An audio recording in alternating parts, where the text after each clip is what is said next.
is Dan Jurgens, and if you want to have a good time, keep listening to the Krypton Report. It's a bird. It's a plane. It's Superman. Jason J. Lewis, the voice of Superman on Justice League Action. This is Mark Wade, writer of Superman Birthright, and you're listening to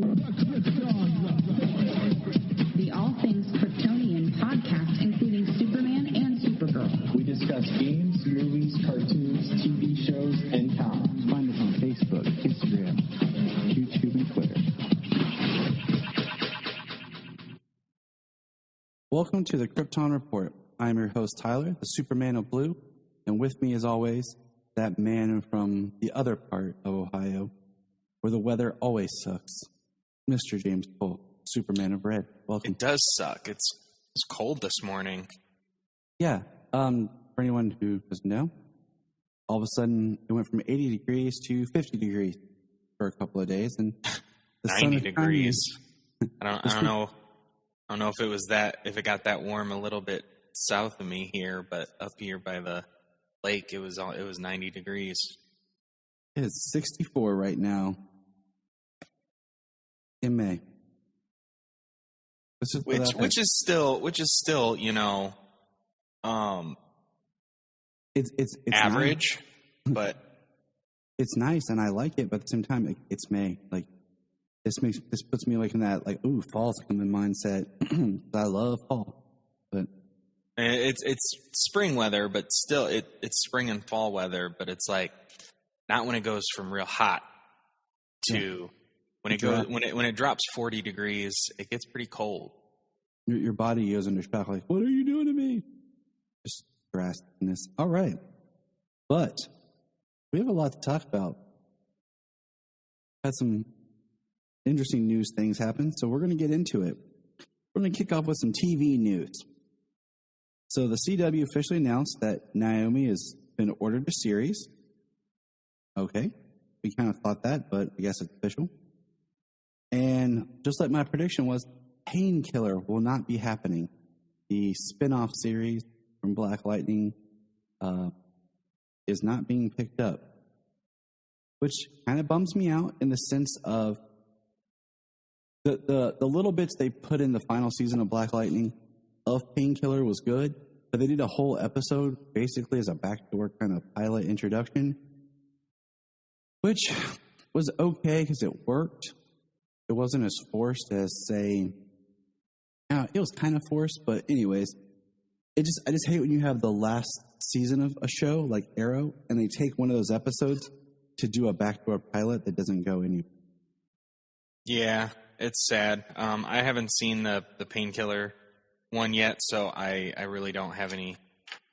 I don't have an opinion on the episode or how it would. I wasn't particularly excited about the series. I would have checked it out, but same here. I just hate that they waste an episode of Black Lightning.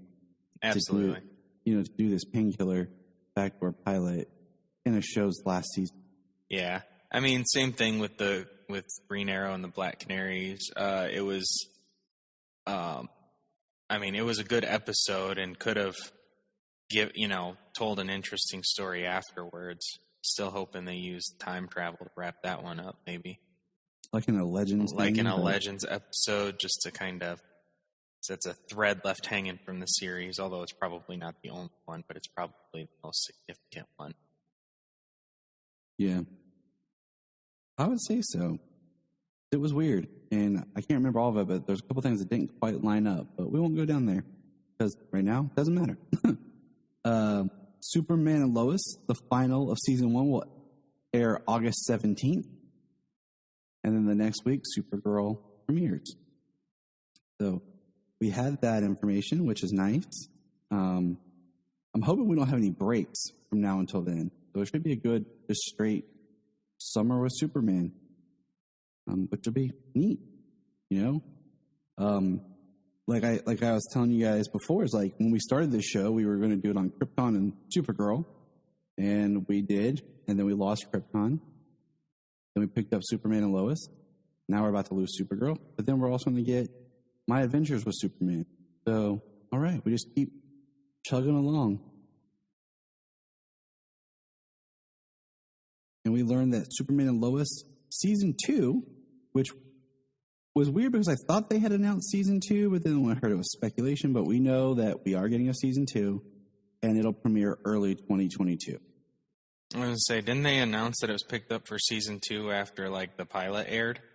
That's what I thought, but then I saw some people said it was picked up for more episodes. Season 2 wasn't guaranteed. The one site had speculated. Yeah, no, we knew it went from 12 or 13 episodes to 15 episodes, but then they did announce season 2, so I'm not sure saying it was a speculation. That was the announcement. That's what I thought, but it's hard so much straight. We also got, this is cool. So November, The Flash Season 8 will premiere in November with a 5-episode arc that will have other heroes and be very crossover-like. So that's cool. You know, that's going to be kind of, I think, like my guess is that's where they'll discover the new multiverse. That's where we're going to kind of get into the show's interconnected stuff. Right now, I think it feels more like everything's off on its own. And that's when we're going to get more of the connection of the universe as things kind of roll back into place. Yeah, I mean, that's pretty cool. Just, it'll be interesting to see if he's going to be on, like, who's going to be around for those crossovers and what it means going forward. Yeah. Well, I mean, so one big talk is we know that Black Lightning just ended, and I'll comment a little bit on that in a second, but Chris Williams has talked about reprising his role as Jefferson Pierce and appearing on The Flash or doing something with The Flash. So that could feed into that right there. Absolutely. That would be great. Because, I mean, I loved their interaction in the crossover. That was one of the highlights for me. So The Flash this past week kind of had like what felt like its mid-season finale, which was interesting because it felt like it had a arc close, which is weird because I think it was like, episode 12? And the first few episodes of this season was capping off the last season. And then I felt like they just ended an arc. So the next arc is where we're going to end up getting Impulse and Godspeed and stuff. So I recommend anybody check out and kind of get caught up on The Flash. It's been, I don't want to say it's been horrible, but for some reason that show feels the most COVID restricted. And you just watch it and you can feel what I'm saying. Like, you'll get it. You'll be like, yeah, I feel it. I'm feeling. The last big thing here on regular TV is Black Lightning has ended. After 4 years, it is the second Arrowverse show to end. And I'm not going to do any spoilers because I know James isn't caught up. But what I do want to say is the ending of the series did not feel like the series ended. It felt like a season finale. It leaves some threads open. And it was just really weird for me because it just, you had the time and you knew you were ending the series. And I mean, it's a point where you can end a series, but at the same time, like, it was just really weird. It left it open. It didn't feel like a good series closer to me. And it almost felt like it was rushed because there was a plot thread that appeared in it that we didn't even know was a plot thread that was taken care of rather quickly in the episode, that I felt like it gave me more of a feeling that it was cut short. Like they thought they had more episodes or more time. It didn't give me the feeling that they knew that this was the end. So it was a little shocking that way for me because something gets revealed that I could have seen being a bigger deal, but it kind of gets just dealt with and brushed over quickly. And had they not wasted an episode on the painkiller backdoor pilot, they probably could have flushed some things out better in the end. But I enjoyed Black Lightning. The biggest disappointment that I have with the series post-Crisis is that we never got Diggle on the show to solidify him as, like, you know, the Jon Stewart now thing, and Lynn as his sister, Lynn Stewart. That's what I was hoping for in a post-Crisis universe, but we didn't. So, HBO Max.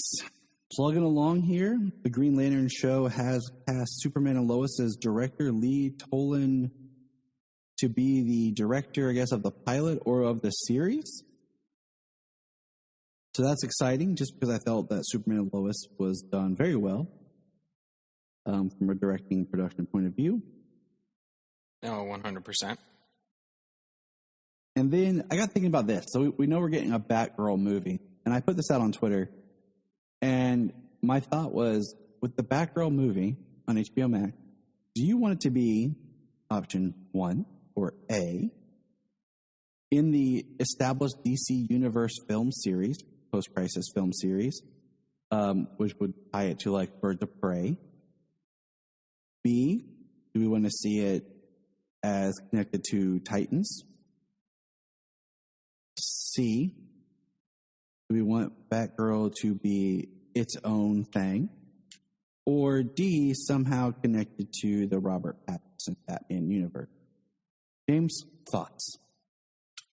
I mean, I would probably, unless it was a flashback, because we know that Barbara Gordon in Titans coming up is going to be the commissioner. I think, like, it would be really cool to see it set then. I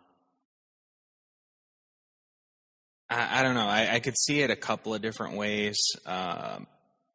If it was set in Pattinson's universe, like, how long, when is she coming in? Like, like the cartoon, The Batman, where she's the first sidekick that that Batman receives, not Robin. I like, think you could go that route. It's one of those things just to kind of sit back and speculate. My one thing is I really don't want it to be its own thing. Even if you don't want to tie it in like really tight to something, I personally like the idea of being tied to the films if we ever get anything more, because to me, Batgirl is always a big part of the Birds of Prey. And if maybe it's a way that they could bring back Huntress and Black Canary. Yeah. I would really like it to be part of the universe as an established continuity. But, as it looks like for the foreseeable future, they just don't care about an established continuity, and they just want movies with these characters. And that's rough, because you can do a continuity that's connected, but it's not super forced. It's not everybody, like, everything's super tight. Yeah, it's not like because you have Batgirl, you have to have Supergirl team up with Batgirl at any point to have, your Girls' Night Out episode, like the animated series. Like, we so many of us fans have seen it. This is just coming from comics, not general audience, but each corner of the universe, each corner of a world, like, everybody is dealing with their own thing. Just because they're superheroes doesn't mean that they're an exclusive club and they only talk and hang out with each other and see each other on a constant basis. I know, right? Like me and you, who live 2.5 hours apart, like, we see each other a couple of times a year. Yeah, we make an effort. Exactly. It's not exactly everybody lives their own lives. So, these crime fighters are fighting things localized to them, and they're not going to be seeing each other on a constant basis. This universe, everything can be tied together, but everything doesn't always have to be referenced and inserted in every movie just to be like, oh yeah, see that person's over there. Exactly. And then let's move over to movies. Now, this was a movie that nobody knew that was happening at all. We have Teen Titans Go, see Space Jam, the animated movie, coming to digital in July. And I just saw that like, what? For real? Okay.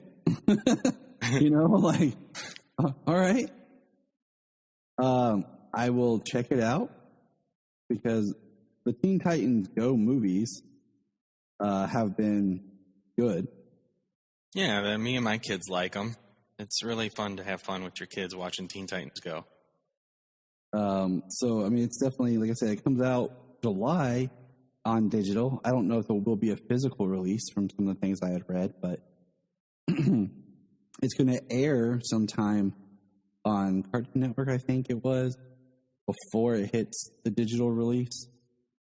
And then I know, like, tonight, I think, is the Teen Titans Go DC Superhero Girls thing. Like, team up episode. Oh, crap. I gotta look ahead on that in my TV section and see if I can't set a reminder for that. So, yeah, that'll be fun.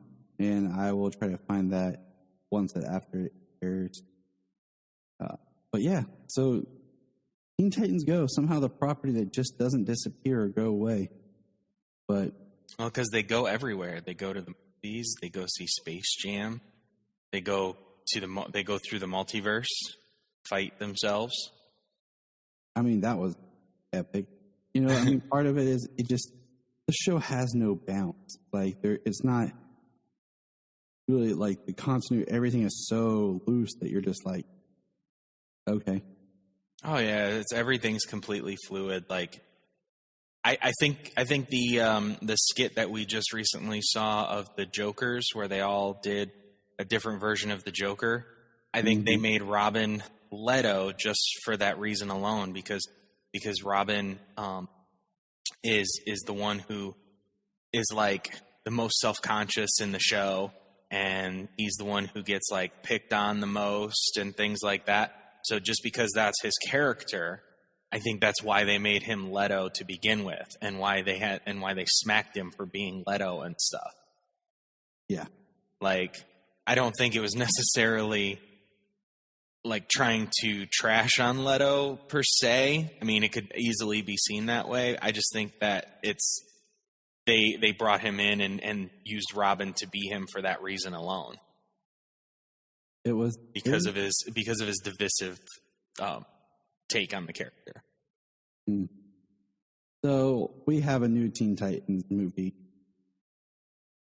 and awesome. Like that's gonna be cool. And then in comic news, we're gonna get a Pennyworth comic book series, an official tied to the series, tied to the show. I just don't know. We haven't heard if the show's been picked up for a third season. Season 2 ended recently. We did know there was talks of trying to get it on HBO Max. So I don't know if this comic book series is supposed to do the third season arc or be after the series or what. But that's supposed to come out in August, as is something else in August. James, tell the good listeners what comes out in August. Is it the do both of them come out?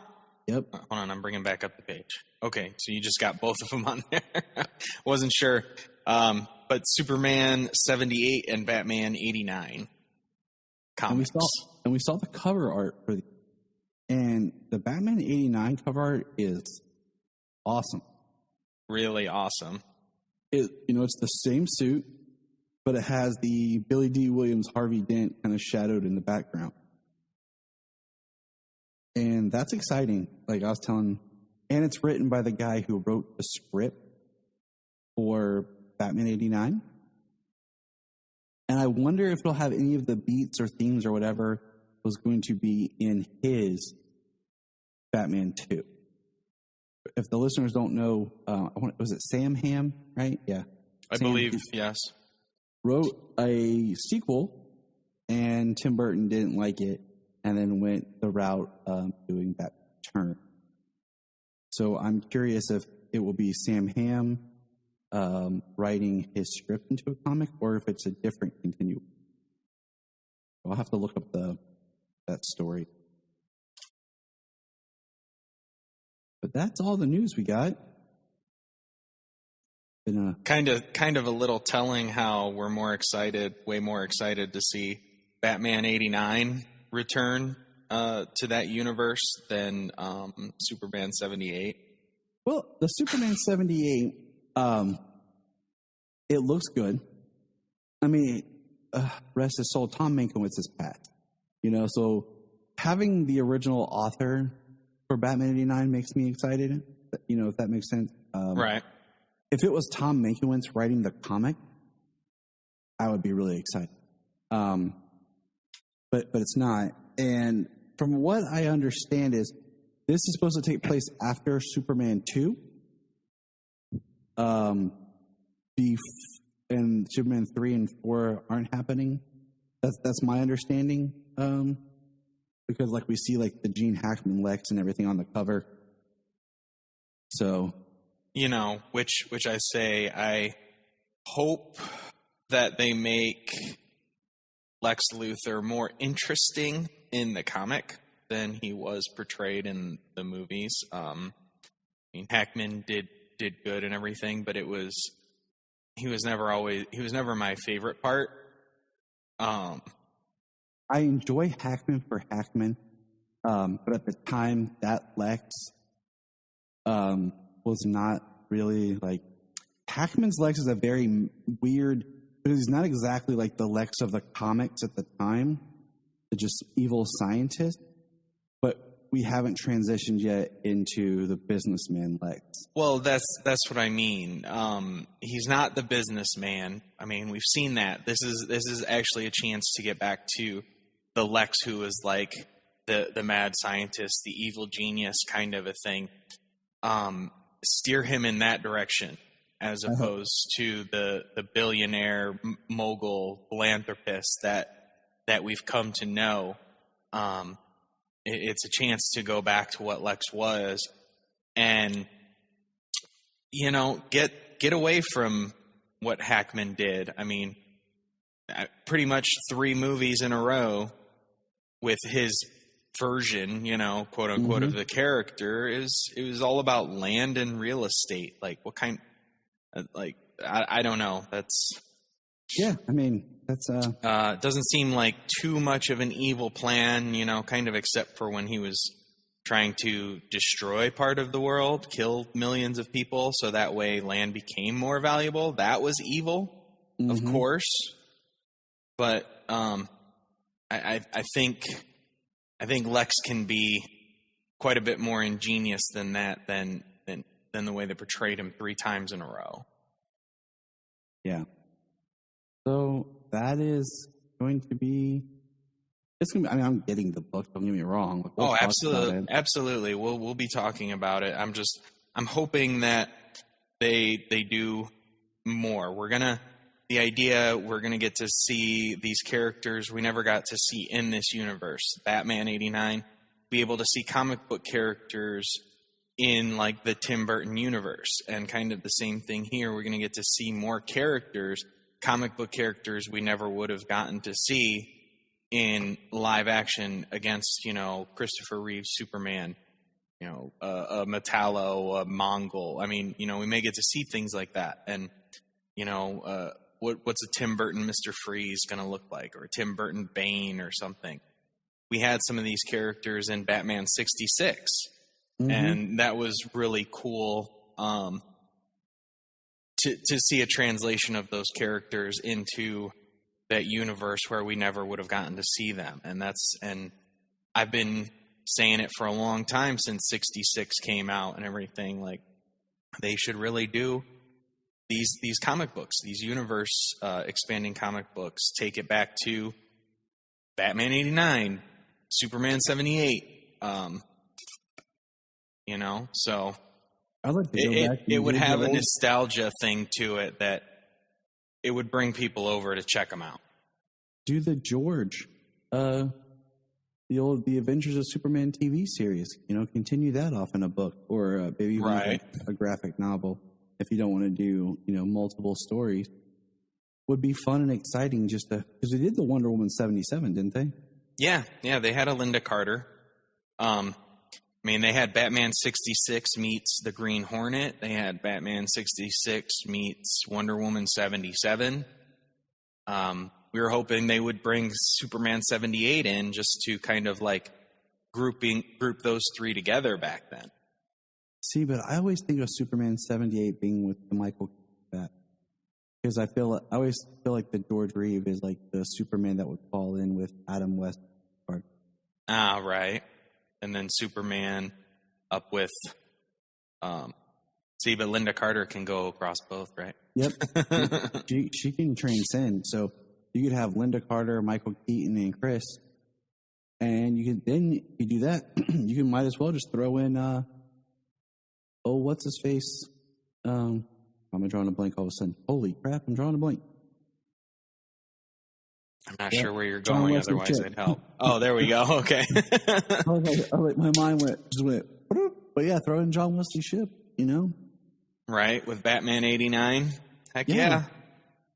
So, Flash 90 would be a cool comic book, but what else would be awesome in Superman 78 is if they officially had a pairing of Superman and Supergirl, Helen Slater, that would be pretty sweet. That would be a very welcome arc down the road or addition somewhere in that run. Speaking of comics, what came out this week, James? Action 1031 and Batman Superman 18. So I say we jump into Action 1031.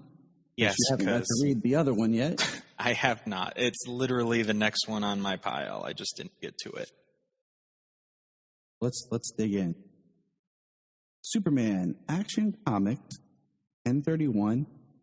It's got an awesome cover. Did you get the regular cover or the variant cover? I got the regular cover. I like how when I open it up, there's Batwoman.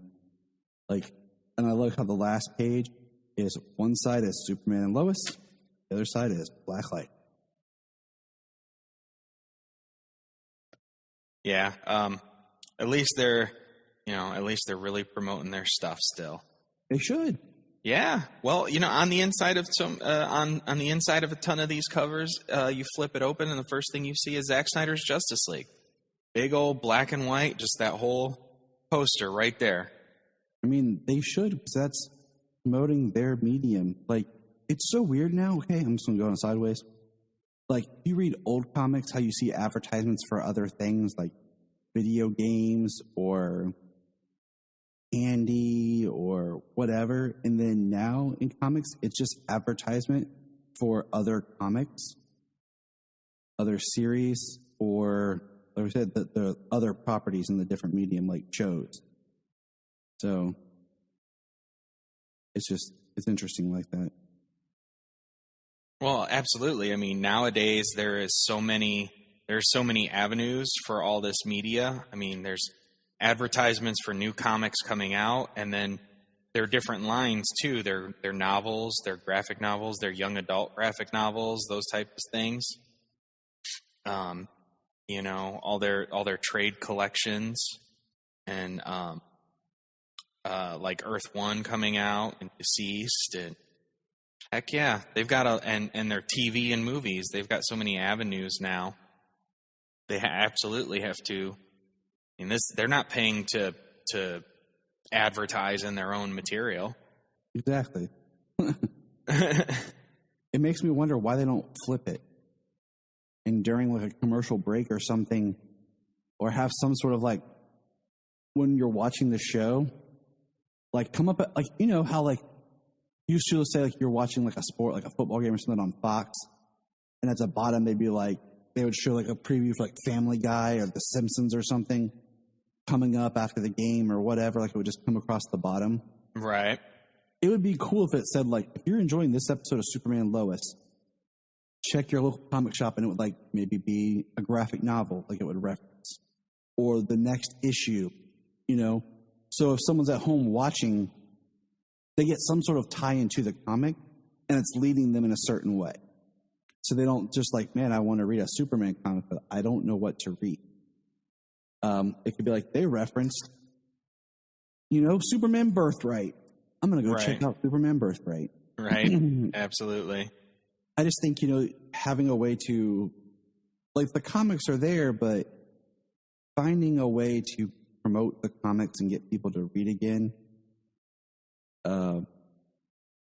You know, even if they advertise the idea that digital comics are a thing, you know, people don't know that. You just download the app and you can purchase your comics and just read them on the go. Why not do it like some sort of, like, you know, advertisement trailer for DC Infinite or whatever? Yeah, DC Universe Infinite. That would be sweet. Or, you know what, when it's why not when you go to, like, you know, on HBO Max, when you go to play movies, it'll show you like a trailer of other HBO original stuff sometimes. Yeah, right before you start. I mean, it gives you the option to skip and whatnot, but it gives you a trailer of something new that's coming out, something new that was just released. Why not right before you go to play a DC property? It shows a trailer for DC Infinite, you know, so that we get that a little bit more cross promotion of DC products. If you're going to really we need to bring readership back. And I think with this generation, digital might be just the best way to go. I mean, I love my brick and mortar store. I love being able to hold these books. But it might be to keep the medium alive and everything be the best way to go. So let's get into Action 1031. James, you want to kind of take us through?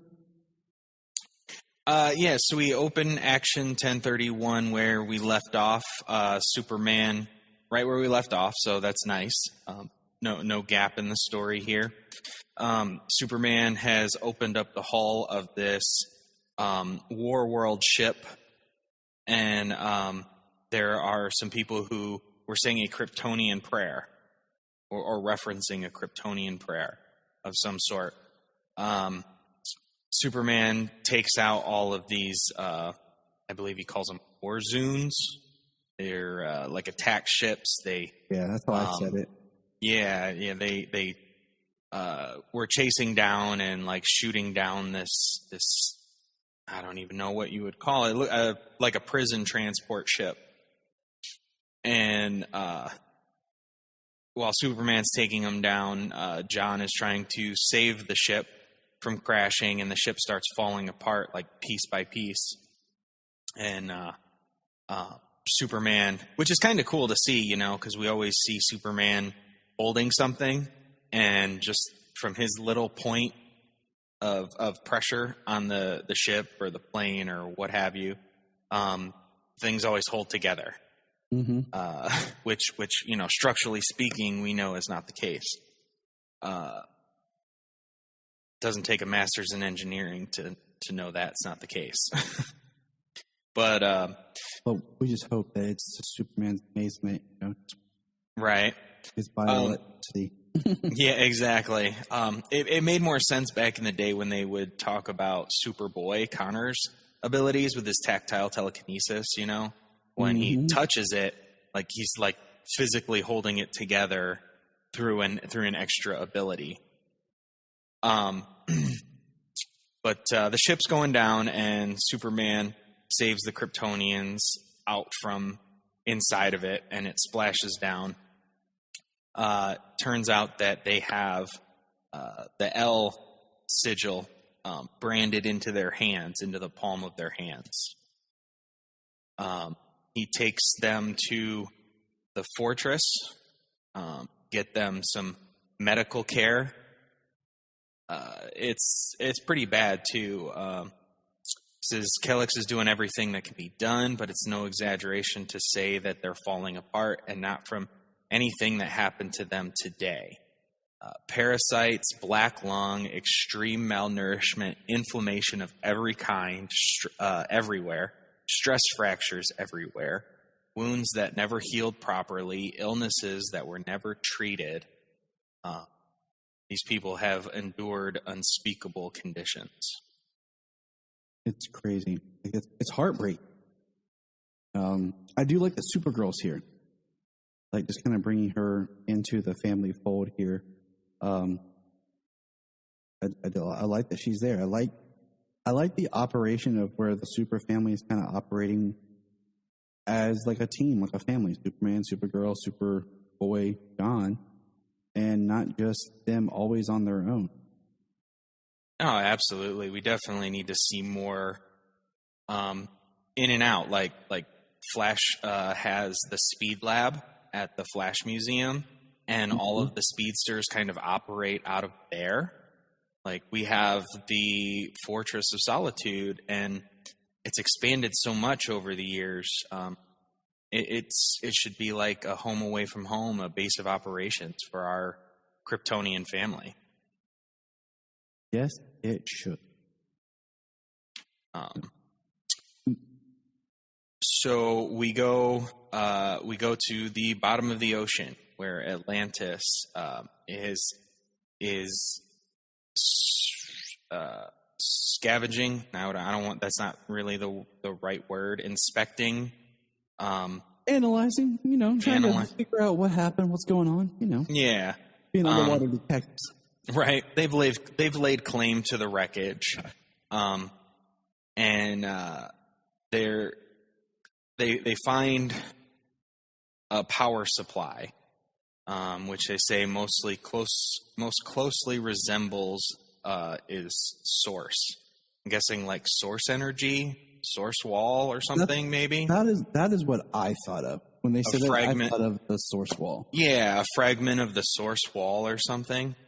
Because we know that it got broke, and we know that at the end of Death Metal, into Infinite Frontier, that the source wall has been destroyed. We're not. It would be It would be weird if they never referenced it and said like the source wall was just completely vaporized and there was nothing left existing of the source wall. That would be odd. Yes, it would. Right. I think it would make for interesting storytelling. Like, Warworld, this Mongol conqueror going from world to world out in space, like, for them not to come across fragments of the source wall and not use it to their advantage, that would be odd. So, the Atlanteans have people in cells. All of these are like Mongols warriors. They were chasing after the wreckage. I think some of these people were from when Superman took down their ships. That's and they've been captured. What's really interesting is, the chains are wrapped around everybody's arms. We saw it last issue where the chains were a right. You had to earn you had to earn your chains to be under Mongol. And all of these characters, all these guys have chains on their hands, and they're speaking in an alien language we can't understand. They actually, which is interesting, they type out the whole language, but no translation whatsoever. Superman's asking to remove the chains, and this one guy, Goro-looking dude without forearms. Yes. He's like if Goro and Mongol had a baby. Right. He punches Superman and like literally shatters his hand. And then he headbutts Superman and shatters his skull. It's so weird. It's brutal though. Superman said he's not going to fight them. Like, he knows that there's nothing here. They can't do anything. And this is just more proof, these characters are so devout in their belief of following Mongol that this guy like mutilated himself and probably, is going to die from his injuries from headbutting Superman. But he's like basically trying to headbutt. I mean, might as well headbutt a boulder, right? Yeah. So and that was actually kind of graphic seeing that in a Superman comic. I didn't expect that. It was interesting. Mm-hmm. He's just like smiling and like has his hand up. And we leave him and we're just like, okay, what happened to him? Yeah. We go back to Kandor. They've possibly projected themselves into Kandor. I believe that's what they were doing. That's what we saw before. So they're inside of Kandor. Everybody, Crypto, John, Lois, and Kara, and they're discussing the people who maybe are Kryptonian. We don't know. They say that their cells aren't reacting the same. They talk about the person that they were like praying to, and is like a scientist, not a deity. So we do know that at some point during Kryptonians' history that science was all. We have John. We know John from the last issue, is concerned about the Kryptonians who showed up shortly after the breaches, because then that's like the last time Superman was recorded in history from when he was in the future with the Legion. So he's really worried about his dad disappearing right now, and you can see that it's playing into how he's reacting here. I don't trust them, and this is not going to end the way you think. So, I like that John's kind of this. He's not against it, but he's on the fence. Like, he has his sense of something's off. I like it. And then I like that Lois has, he said that nobody's spoken this language thousands of years, and he has a theory. Yeah. I mean, we don't get anything after that from Lois's theory on this. But, going through this issue, like, not a whole lot of stuff happens, but it's dealt with and it's written very well. Well, we see the one prisoner wake up and destroy Kellex. Yes, that is that's the next scene here is the end. And then we see her crying, and we see like a flashback of Mongol. Well, she wakes up and she's not wearing her chains, and she freaks out, and she goes to get her chains and wraps them around her arm, and she smashes Kellex. Exactly. And then we see what Mongol is doing to people. And what is he doing, James? He's branding them with Superman's shield. And he's saying that you are the reason your kind suffer. You choose to wear the mark of my enemy. It is not my hand that burns, it is yours. Yeah, we know that this Mongol, because it's like a generational thing, each generation is just another conqueror and like survival of the fittest. Well, this Mongol is a little more different. He's like a cultist leader. The mark of the chains, like this branding Superman sigil on them to kind of like Superman is the cause of your pain, to like turn him as the enemy in their eyes. It's heavy. Yeah, definitely. Have you, real quick, before we just continue discussing this, have you listened to Philip Kennedy Johnson? That's right. That's the full name, right? Interview on the Aspiring Kryptonian podcast? Not yet. I am trying to get caught up. Yeah, definitely get into listening to that because he talks a little bit about his run and everything. Obviously, that's like the big thing here on that interview.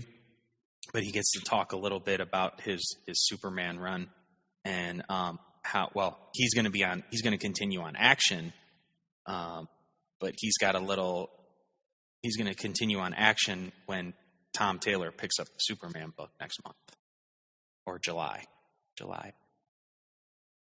It's almost next month. Today's the last day of May anyways. Yeah. I had to think for a second. You said that. I was like, wait. But yeah, today is the last day of May. Cool. I will check that. I'm behind on everything. It's been a lot. Right. Well, with it getting nice outside, we've had some work to do outside at work and just throw in my earbuds, get to listen to some podcasts. So that's the life. Yeah. That's the one thing I miss about this one job I had when I worked. I did a lot of driving and traveling, and man, I just ate podcasts up. Back in the day, there was this great podcast, and we'll just kind of I'll say this and then we'll move on. But their whole thing was these 2 to 3 guys got every DC book every week, and they just went through it and talked about and summarized every DC book. And it was a great way at the time to catch up on stuff or stay up to date on titles that you may not be reading, buying yourself, right? Mm-hmm. So it was a great podcast, and I miss it. I know there's a podcast out there that does that for both Marvel and DC, and I'm like, dude, how can you do that? They talk for hours, man, 6, 7, 8 hours about books. That's a lot of money. That's a lot of reading. That's a lot of recording. I mean, if DC wanted, if it's your job, if it was my job and I was getting paid for it, I'd be doing it. Yeah, I mean, if DC wanted me to do it for them, yeah, I would do it. But yeah, I just I don't have the money to keep up as much as I would love to. I mean, I'm pushing it with the books I'm buying as it is. I want to support the current books, Me and I were talking about this yesterday, just about how you can get caught up in stories, books. I was looking at some Swamp Thing stuff yesterday. He wants to read some Swamp Thing, and she found the new Infinite Frontier limited run Swamp Thing. She was looking the new Ram V Swamp Thing. I want to read that. I haven't read any yet. So she bought the first issue, and then I bought her Scott Snyder's Swamp Thing. Ooh, nice. His new 52. Mm-hmm. That's actually saved on my list. I want to get into that as soon as I finish up with my Earth 2 stuff. So that's where we're at, peeps. So stick around. We're going to take a quick commercial break. You're like, what the heck is that, Tyler? But just enjoy the quick commercial announcement of an upcoming event. Hey, if you like to shop on Amazon like most everybody, you can help Southgate Media Group out by going to southgatemediagroup.com and look at the top. There's an Amazon link. You can click that, log into your account, and a portion of everything you buy will help Southgate Media. It's cheap, it's easy, and you're just doing the same thing that you would do anyways. And if you're looking for any other Superman-based podcast, please check out our friends over at the Aspiring Kryptonian podcast, the Last Sons of Krypton podcast, as well as my new favorite, Digging for Kryptonite. Check those out and enjoy all the super fun content. Hello there, super friends. I'm Kelly Gettner of Phoenix Sisters Cosplay and Back Issue Breakfast Club on the Back of the Cereal Box Network. Or you might just know me because you're interested in the virtual Super Friends celebration. If you don't know what the virtual Super Friends celebration is, I'm here to tell you about it. This is a perfectly free virtual convention that's coming up Friday, June 11th through Sunday, June 13th. This will be hosted on Phoenix Sisters Cosplay, our YouTube, and our Facebook. So links down here. And this convention. It's completely free for you to participate in. You can log in and watch the live streams, or you can watch the reruns if you don't have the time to watch the live streams. If you watch live streams, there is an audience participation aspect. This con is also a charity, and we are supporting the Actors Fund.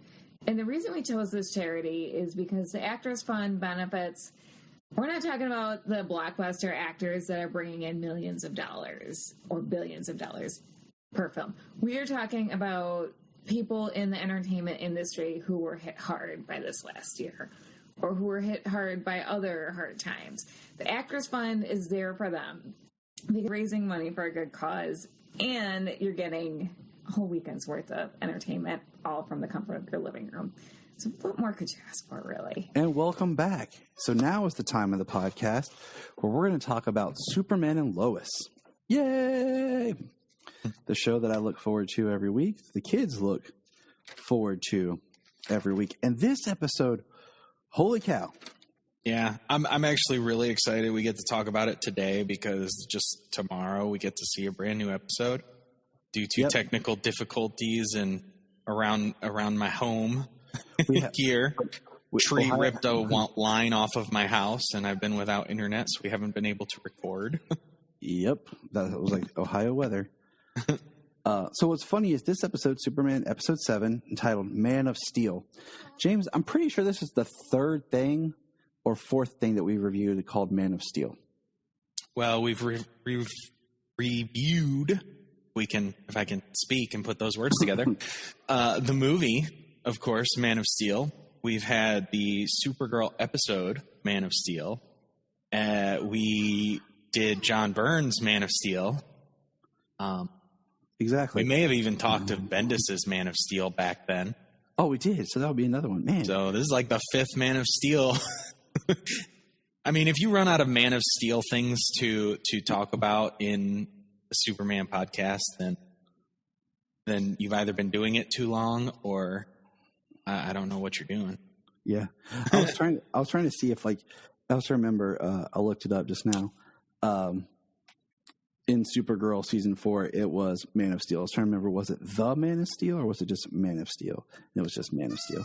But yeah, so here's a quick summary of this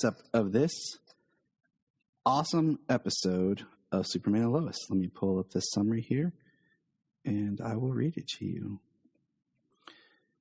Clark struggles to help Jordan, who is grappling with a new power. Lois enlists Clark's help, which leads to a surprise encounter. The man known as Captain Luthor has his true identity revealed, as well as the connection to Lois and Superman. Lana chooses subjects for Morgan Eggs' new program, and Jordan tries to deal with superhearing. So, right off the bat, first of all, this episode is directed by David Ramsey, otherwise known as Diggle. John Dig.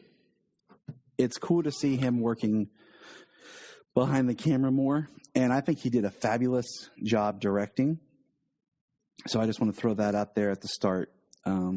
It was a very well crafted episode. Little things that I think really pay off. And I do want to say, I didn't put this in my notes because I forgot to, because I'm an idiot, but I like, with what Morgan Edge is doing, we have this parallel story of Jordan, switching over from the comics, of Jordan getting powers through a natural means, and then the people who are getting powers from Morgan Edge who are being, like, force given them. So we have these two sections developing powers different ways. Yeah, I mean, you bring that up. We got Morgan Edge talking to Leslie how she's the only one who has not experienced side effects, who hasn't died, who's accepted the powers completely. Mm-hmm. And there's got to be some sort of underlying reason for that. So I don't know what yet. I haven't figured it out. But the episode starts right away with Clark flying into the fortress. And I like how this fortress is kind of like a cave. it's more like the Fortress Cave of Solitude. Like it's very rustic and rough and natural looking. Yeah. But he busts in, and we get an awesome shot of Clark, just the speed that he is flying, and he puts Jordan on the scanner, and basically, kind of like we speculated, it's just his super hearing's kicking in, and he has to figure out how to deal with his hearing. Thanks, AI from the Fortress. Right. I mean, it was more like he was having a seizure last time, and I mean, Right. maybe so, but and that's what I thought we were going with, like something where like maybe his powers were giving him problems, you know, or being beaten on like he was by Tag caused his powers to rupture. You know, yeah, or kick in too soon or something. I don't know. You know, we'll jump over to the other side real quick. Because recently I got some really awesome sunglasses that I've wanted. They're replicas. They're not the original. High quality replicas of the Cyclops glasses from the X-Men movies. You know, in the X-Men comics, Scott Summers, Cyclops, had an accident when he was a kid where he hit his head, damaging the part of his brain that would have helped him control his optic blast. That's why he always had to wear the glasses or the visor, because he couldn't control it. And I kind of thought maybe that's where we were going here with Jordan, where maybe he was injured and he's having seizures because of something that happened with that battle with Tag. But guess not. We also learned something else, James. I don't know if you caught this, that somehow Jordan has the most powerful sound-off headphones in the entire world. Yeah, those were some serious noise-canceling headphones. I'm just going to roll with it, but, you know, I was kind of expecting maybe like Clark to be like, hey, I had these designed at the Fortress, or, you know, maybe I got these from Alex or from Cisco. Star Labs or... You know, just it would have been an easy way to drop in a line to the world, you know, because Jordan puts those suckers on and, like, he's not hearing anything to the point that was a kind of funny... I've heard people say this was, like, funny, and then I've heard people like argue against it, but I thought it was funny that Clark's in there talking and Jordan tells him he uses a super breath like blow at Jordan to get his attention. Right. I thought it was funny. Okay. Yeah.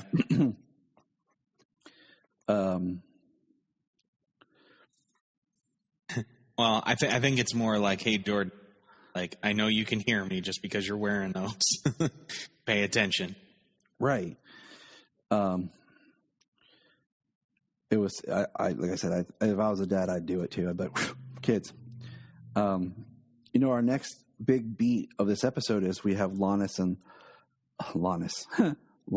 Lois talking about powers. And, you know, I'm going to kind of, from here, I'm going to kind of try to, I organize my notes a little bit, trying to stay more in like characters, kind of just discussing characters through instead of just doing like beat by beat. But so I'll kind of keep with the Lana thing here is, so Lois tells her, you know, to look out for anything out of the ordinary. And Lana, you know, she's with Morgan Edge. He wants her to create a leadership program, basically 5 people. And, you know, that's where we're finding out that those are the people he's going to use to try to give powers to, which is interesting because he doesn't give her any kind of parameters. Like, you know, there's no like people who are loyal to the company or like basically people that Morgan Edge would want as like devotees, you know? Yeah. Because the interesting one is, you know, Morgan Edge brings up Kyle. And Lana's like, well, Kyle's the fire chief. And I would have looked at Morgan Edge like, okay, what kind of leadership program do you want? Because Kyle's not even your employee, and that's a conflict of interest because he's my husband. Now, if this is something where you're trying to reach outside the community, you know, Kyle would be number 1 on there. And we learned that Kyle's not one that is chosen, but Lana has chosen 4 people, and her friend comes to her and basically, you know, is really plugging herself to get the job. And Lana's kind of hesitant because Lana knows, the Edge is up to something, but we find out that Morgan Edge picks her as Lana's fifth person to give powers to. And that's pretty much the Lana big part. We have Morgan Edge and Leslie trying to figure out who's after their supply and what to do. And they have some exchanges, and we see Leslie Law in this episode using her super hearing that somehow she's been able to manage while John is struggling with his. All right, so now we'll jump back. Ready? So we have Clark wanting to help,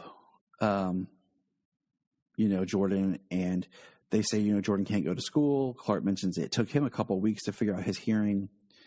And we understand that Jonathan has made no friends at the school. Like, Jonathan's really having a hard time. And I think he's holding it together quite well. I don't think he's getting enough credit for what he's putting up with. Right. I agree. He does a lot. Like Jordan's the one who's popular, and then he's also the one who has to be taken care of and tiptoed around at home and things like that. So John is sacrificing majorly. And after last week, he got his hand broken, and the football is kind of out the door now. That was his thing, and yeah, he's holding it together. So let's follow them for a moment here. So we get Clark and Jordan try to do an activity where he turns on the water and get Jordan to focus on one sound. Jordan's unable to. He kind of freaks out and puts the headphones on and says, we'll do it later. Later, Jordan tries to do it on his own, focusing on the clock. And he doesn't, but then he's upstairs. He pulls out his phone, looks at a picture of Sarah, and he focuses in on her. Now, meanwhile, while that's going on, John is at school talking to Sarah, and he basically has to tell her kind of, like he says later in the episode about being able to actually kind of tell her the truth, but he says that Jordan's having problems after being jumped by Tag, and he tells her, and she puts it like, okay, that's why he had the bruises, and she's like, well, why didn't you tell me? And, Jordan basically is like, we're friends, but we're kind of not friends. But then they're talking, and, a little bit later, Jordan's at his locker. A girl come by and kind of flirts with Jonathan, sorry. Jonathan's at his locker. Girl flirts with Jonathan. It always confused me because the actor's name is Jordan, like in real life. Right. So, like, sometimes in my mind, I'm like, oh, yeah, I got to flip this back. But, and Sarah shows up and says, she's out of your league, whatever.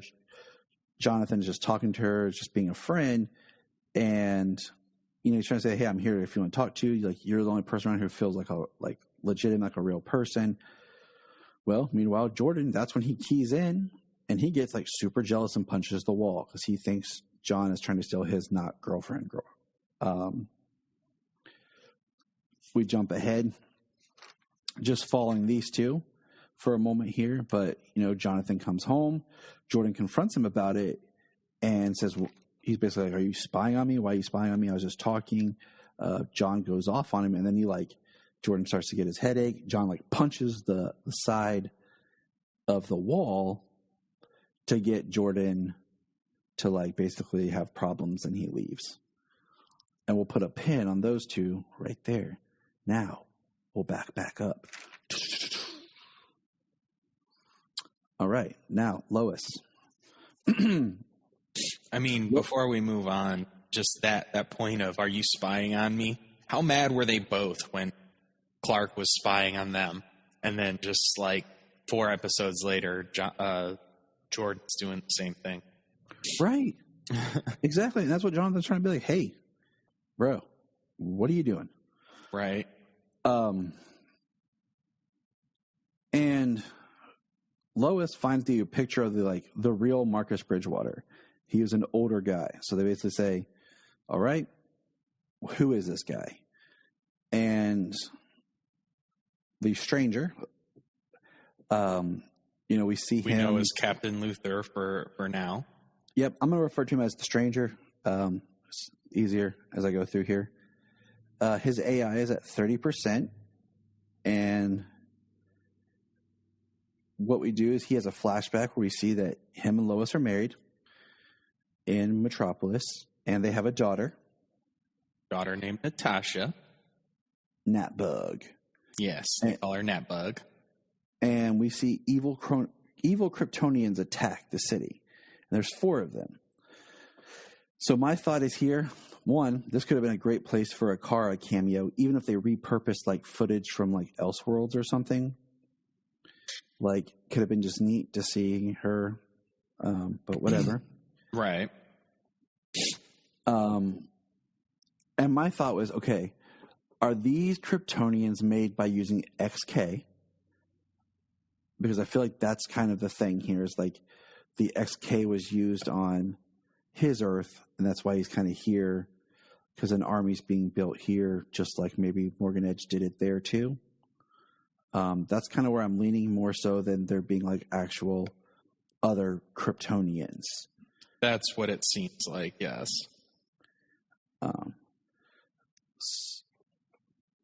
So Lois and the stranger are talking, and he wants to meet her they meet at the diner.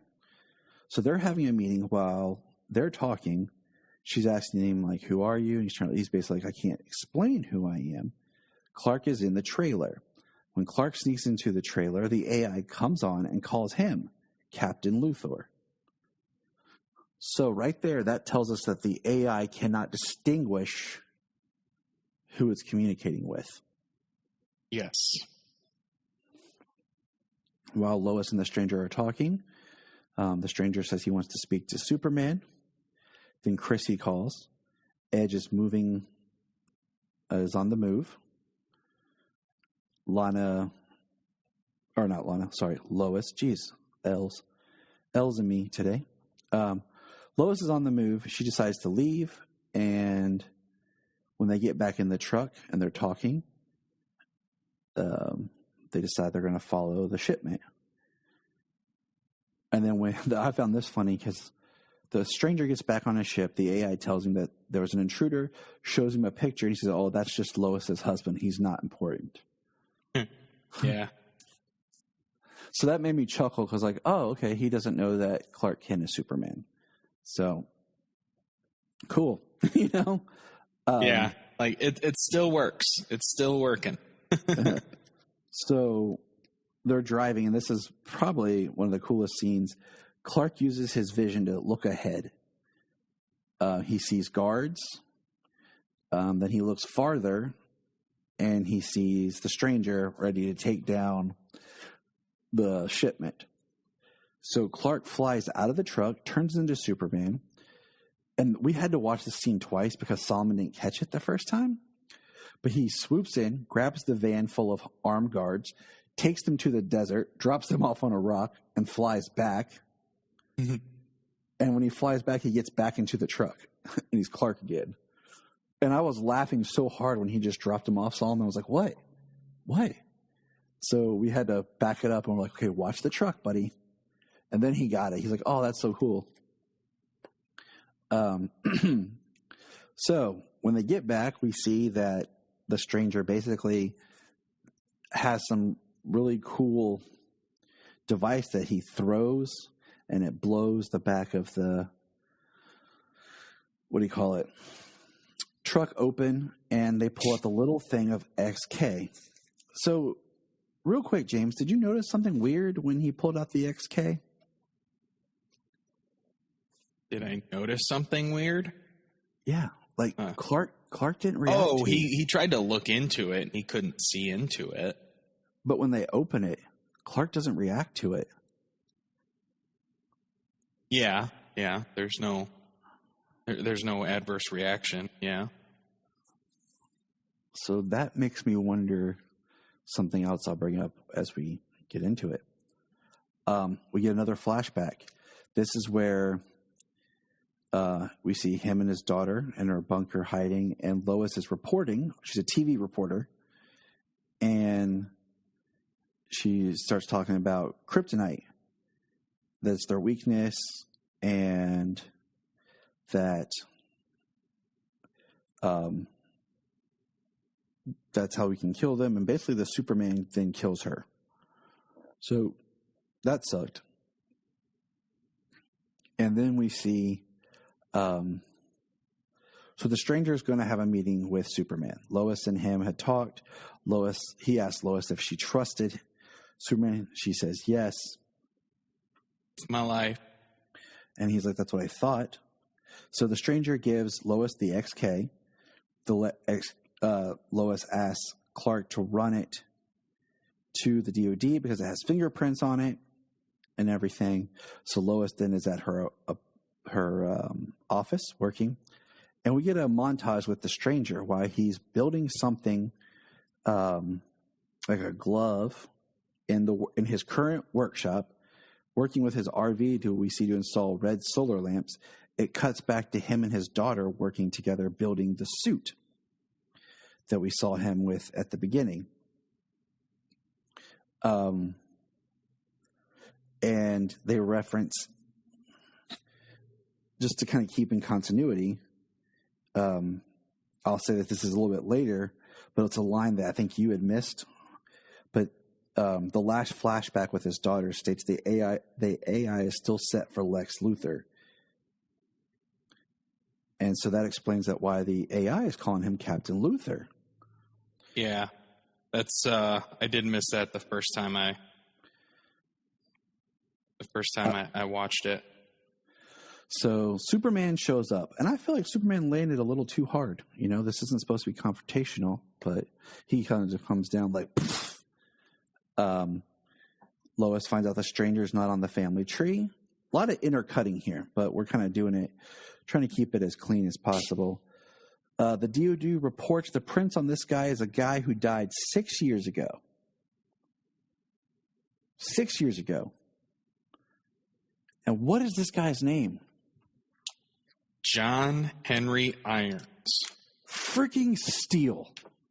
And I was like, holy crap. It was right there in our face the whole time. It really was. And it was just to throw us off that the AI called him Captain Luthor. Because we weren't sure. So all of a sudden he's standing there and he starts talking to Superman and he speaks in Kryptonian and says, like, you're the problem, Kal-El. And he turns on the solar, RV lights come on. And he says, you're not the Man of Steel. I am the Man of Steel. And like he uses the glove and it pulls the hammer to him. And it's the same prop hammer we saw in Elseworlds and stuff, but whatever. We're using props. It's all good. And he says the hammer has kinetic energy. That it harnesses kinetic energy, and the more kinetic energy it's allowed to gather, like the distance it travels, things like that, the more powerful the impact is. And boom, he hits Superman. Now, while this is going on, Jonathan and Jordan are at home, and Jordan starts having a breakdown, and Jonathan comes walking, and Jordan basically says, I can hear Daddy's in trouble. They get in the truck. Jonathan's driving. He doesn't know how to drive. But he's basically like, hey, however you picked up me and Sarah today, just do that. Think about, like, whatever you did, do that to find Dad. And he focuses, and they're driving. And thank God, the stranger was set up in Smallville. But they come busting in, and they hit John, Henry Irons, with the truck, and he kind of blocks it if you look like with the hammer a little bit, but it still throws him back. And Clark basically says the lights, and John picks up the hammer and hits out the RV lights. Now, I put here, I'm thinking John has powers, man, because that hammer is heavy, and he's kind of doing it one-handed kind of too, because remember, his other hand is broke. Yeah, because he did kind of grab it with both hands. He couldn't hardly lift it, but when he started dragging it, he was holding onto it with his left hand, his good hand, and he swung it, busted it up. So I'm telling you, like I've been saying, like his powers are coming in slower. Clark gets up now. He's powered. He's angry, red eyes, and it's Lois that shows up and stops him from like killing or just punching John Henry Irons. We see John Henry Irons is put in prison. He's being held by the DOD, and Superman makes the reference that no one talks to him. That I'll be the first one when Sam Lane shows up the next day. Earlier, they said that they had researched the family tree. They had talked to Luthor's biographer and everything. There's no way that this guy could be on the Luthor family tree. There's a quick line about the multiverse that Lois and Clark had shared.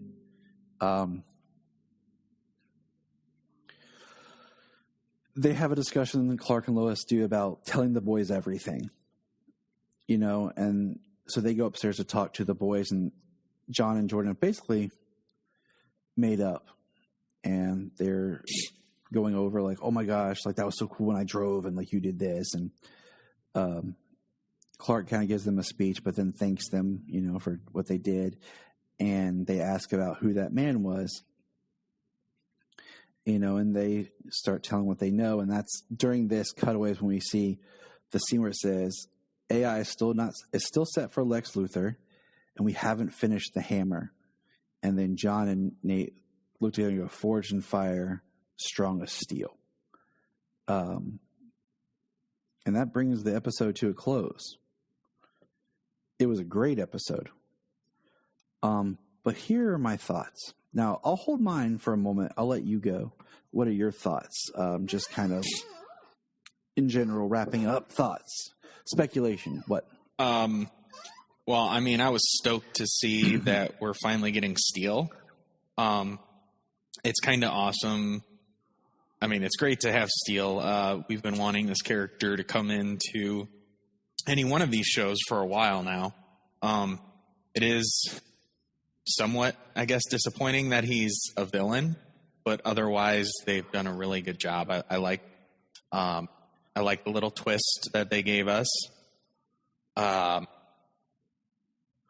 I mean, you know, just from seeing the promo from next week, I mean, it's going to be interesting to learn more about what happened on his Earth, what made him this way, and want to destroy Superman, because we know that Superman inspired, like, Steel was the best one at heart. When he had Superman's heart and his honor when he was created after Superman died at the hand of Doomsday. Okay, right. And that's where I put, like, my first thought is it's kind of the opposite of the John Henry Irons story that we know. Because, like you said, in our knowledge of John Henry Irons, he was the one that Superman saved. And, you know, after Superman died, he inspired John Henry, and he was like the epitome of what Superman set out to do. I put that the fact that we haven't got the the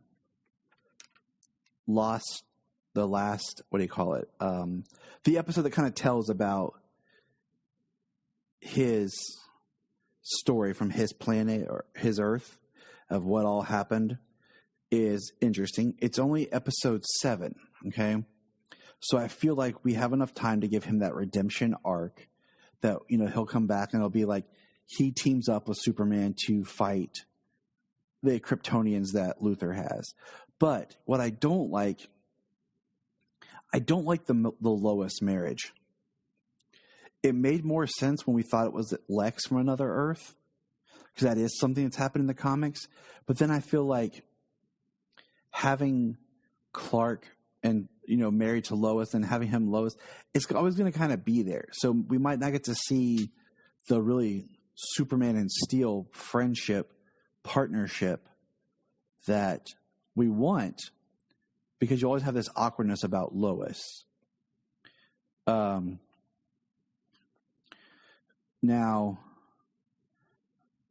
I wonder if the XK messes with Superman's mind, because maybe that's why he was more angrier when he fought with John at the end than usual. Because maybe being around XK messed with his mind. I don't know. That's just kind of my thought. And then my last big thought is, okay, do you think this John is pre-crisis or post-crisis? I mean, he said his world is gone and he's on our Earth, not on that Earth. I mean, I would say that he's from pre-crisis. That's what I'm saying. Because one, the John Henry of Earth Prime died. Okay, he was dead basically kind of before crisis in a way, I guess. So this John Henry was kind of pulled over. We saw kind of evidence of these double people with memories and stuff on Batwoman and on Supergirl, where some people were like, there was doubles or they were fallouts from Crisis, and they still had their memories of their previous Earth. So we're kind of can work it that way as why he remembers everything that happened on his Earth compared to being realigned with the new timeline of this Earth. And like I said earlier about how I feel like the premiere of next year's Flash or this fall's Flash will be the storyline that brings in the new multiverse.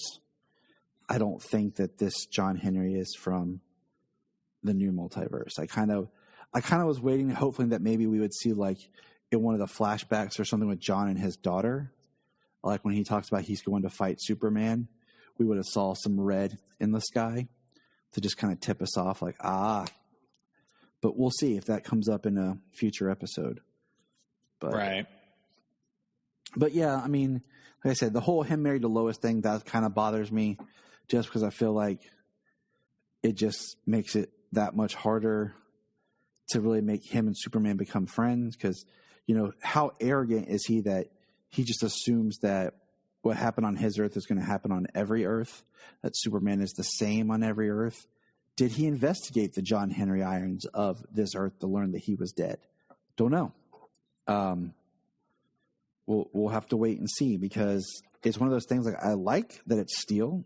I like where it's kind of going, but at the same time, sorry, go ahead. No, I was going to say at the same time, I want my good Steel. Right. Well, I mean, he is the Steel in most sense of the word. I mean, he's a genius. He's built the suit. They talk about how he's scrubbed every physical visual reference to Marcus, whoever he was pretending to be. Yeah, the original Marcus Bridgewater. Bridgewater, yeah. He scrubbed every physical visual reference to that person. He's a very intelligent, very smart, very capable person. And he's got those magnetic mines that he has that he threw in the air, and it flew against the shipping container and blew it open. Suit, the hammer, yeah, it's pretty awesome. And in the comics, like Natasha is his niece, not his daughter. I mean, for it being an Elseworlds or a parallel Earths, John Henry Irons from an Earth where Superman did what he did or whatever happened over there. I mean, for him to be married to Lois and that be their kid, I don't know. I mean, it doesn't have like it just has more of an impact for him being the way he is, as opposed to just being a soldier fighting against Superman. The fact that Superman killed his wife there, the fact that Superman and Lois are so close on this Earth. Like, it's just a character choice. Make things a little more personal. I don't think that it doesn't bother me that much. It's a parallel Earth. I mean, it only bothers me by trying to move forward. Like, because I want to see Superman and Steel working together. That's why I say like it bothers me. If they hadn't tried to like, if they hadn't really like worked on coming together, it wouldn't really bother me. So, but I mean, gosh, that's just well, he had no intention of coming together. I mean, like he lured him there to kill him. But I'm saying, as far as the story goes, like you're only in episode 7. Like you have to have a redemption arc for him. Like he has to realize that this Superman really is good. He has to come around. He has to, change who he is and realize. So I mean, he has this arc to fulfill, because I mean, you can't just make this character this awesome and then just kind of drop him out, and be like, have him die because he's from another Earth. Like, how many other Earth characters lived on Earth Prime in the Flash?